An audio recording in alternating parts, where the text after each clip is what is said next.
Hello everyone, welcome to my YouTube channel. इस video में हम हिमाचल प्रदेश में जो आने वाले टाइम में आपको टीजीटी का कमीशन देखने को मिलने वाला है, हम उसके बारे में बात करेंगे और उसका क्या सिलेबस रहेगा। आपको एग्ज़ाम ऑनलाइन देखने को मिलेगा या सरकार को एंड में जो है वो ऑफलाइन एग्ज़ाम की तरफ देखना पड़ेगा, इन चीज़ों के ऊपर हम बात करेंगे, तो वीडियो को एंड तक ज़रूर देखना। सबसे पहले हम सिलेबस के बारे में अगर बात करें तो एडवर्टाइजमेंट की जो पीडीएफ है उसमें आपको ये जो मेंशन है यहाँ पे सिलेबस ये देखने को मिल जाएगा, जिसके अकॉर्डिंग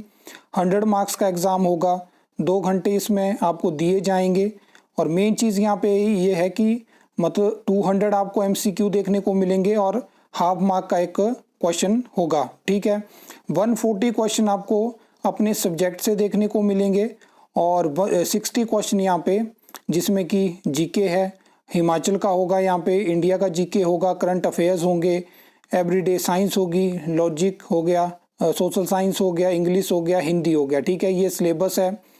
और अभी आप देख रहे होंगे कि अलग अलग ग्रुप्स हो गया, अलग अलग चैनल्स पे आपने देखा होगा कि ये सिलेबस आपको टीजीटी के कमीशन के लिए पढ़ना है। तो अगर हम बात करें कि वो सिलेबस आपको किस तरह बताया गया है, तो इससे पहले जो प्रीवियस कमीशन हुए हैं उसके अकॉर्डिंग वो सिलेबस है और तभी आपको उसमें सब टॉपिक्स भी बताए गए हैं। अदरवाइज़ अगर आप जो ऑफिशियल एडवर्टाइजमेंट है उसके अकॉर्डिंग यहाँ पे मेंशन नहीं है। लेकिन एक चीज़ मैं आयोग से पूछना चाहता हूँ और सरकार से भी मैं ये चीज़ पूछना चाहता हूँ कि अगर आपने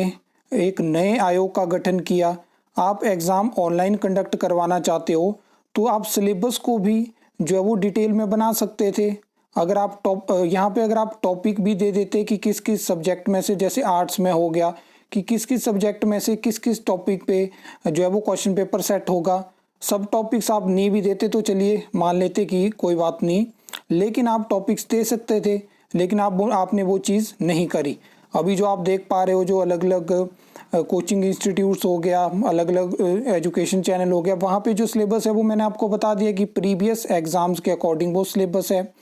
और अभी क्या होगा कि एक बड़ी मेन चीज़ ये है कि क्या जब रिक्रूटिंग एजेंसी फाइनल हो जाएगी तो क्या वो सिलेबस फाइनल करेगी, जो डिटेल्ड सिलेबस की मैं ये बात कर रहा हूँ, जो कंसर्न्ड आपकी फील्ड से रिलेटेड, सब्जेक्ट से रिलेटेड होगा,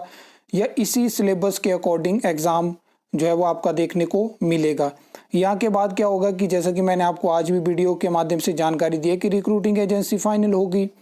उसके बाद क्या होगा कि सबसे पहले टीजीटी का ही हमें एग्ज़ाम देखने को मिलेगा। तो इसमें अब डिपेंड करेगा कंपनी पे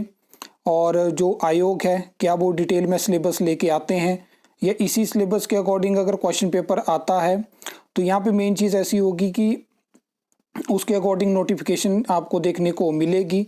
और यहाँ पे जो रिक्रूटिंग एजेंसी होगी उसका सिर्फ इतना काम होगा कि कोई भी वैकेंसी राज्य चयन आयोग हमीरपुर के पोर्टल के माध्यम से एडवर्टाइज होगी और उसमें जो ऑनलाइन एप्लीकेशन फॉर्म होंगे वो भी आयोग को ही सबमिट होंगे।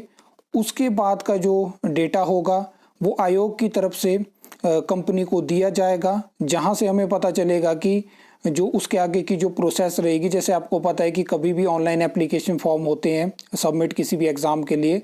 तो उसके बाद डेली रूटीन के अकॉर्डिंग जो एप्लीकेशन फॉर्म आए होते हैं उनकी स्क्रूटनी होती है कि किस में फ़ीस आई हुई है, किस में नहीं आई है, क्या चीज़ें हैं। उसके बाद होता है कि जो फाइनली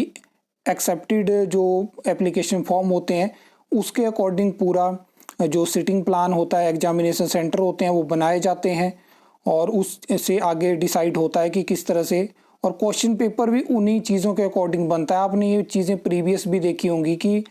कोई एग्ज़ाम ऐसा है जिसमें पोस्ट कम होती है, बहुत कम लोग अप्लाई करते हैं, और सेम ऐसा और भी एक ऐसा केस हो सकता है कि किसी में पोस्ट ज़्यादा होती हैं लेकिन ऐसे कैंडिडेट होते हैं जहाँ पे बहुत कम लोग अप्लाई करते हैं। क्वेश्चन पेपर का लेवल उसी चीज़ से डिसाइड होता है, ये पहले भी होता है और आगे भी आपको ये चीज़ें देखने को मिलेगी। तो यहाँ पे क्या है कि ये चीज़ हो जाएगी। अब इसमें मेन चीज़ है कि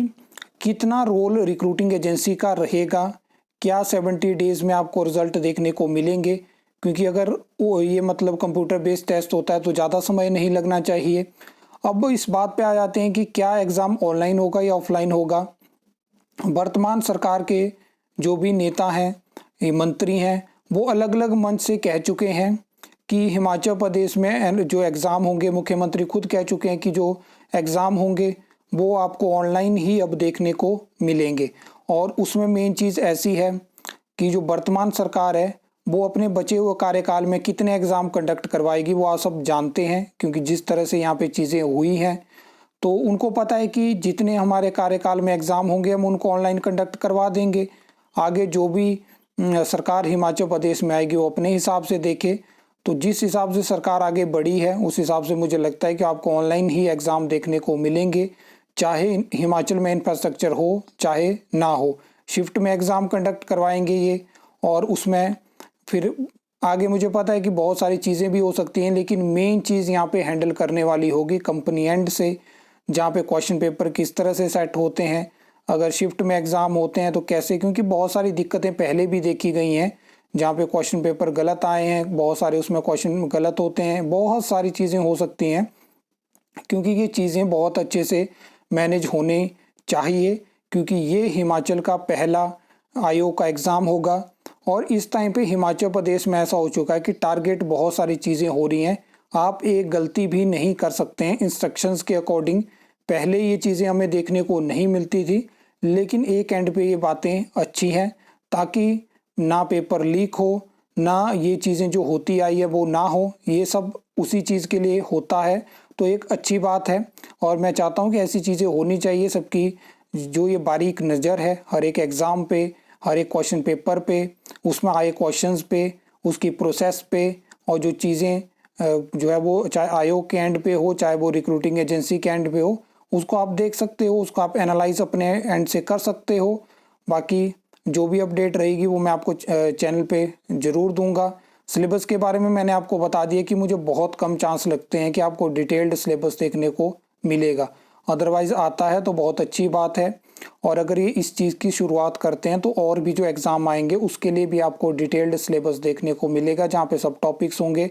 फिलहाल के लिए ऐसी जानकारी आयोग की तरफ से नहीं दी गई है कि हम डिटेल्ड सिलेबस लेके आएंगे। अगर आप उनसे फ़ोन पे कांटेक्ट करके पूछोगे तो उनका कहना होता है कि एडवर्टाइजमेंट में ऑलरेडी सिलेबस मेंशन है। और एग्ज़ाम का मैंने बता दिया आपको कि एग्ज़ाम ऑनलाइन होंगे, लेकिन ये चीज़ भी टेंडर पे डिपेंड करती है, क्योंकि वहाँ पे आज मैंने आपको बता दिया कि एक्सटेंड हो गया, यहाँ से हाई चांसेस हैं कि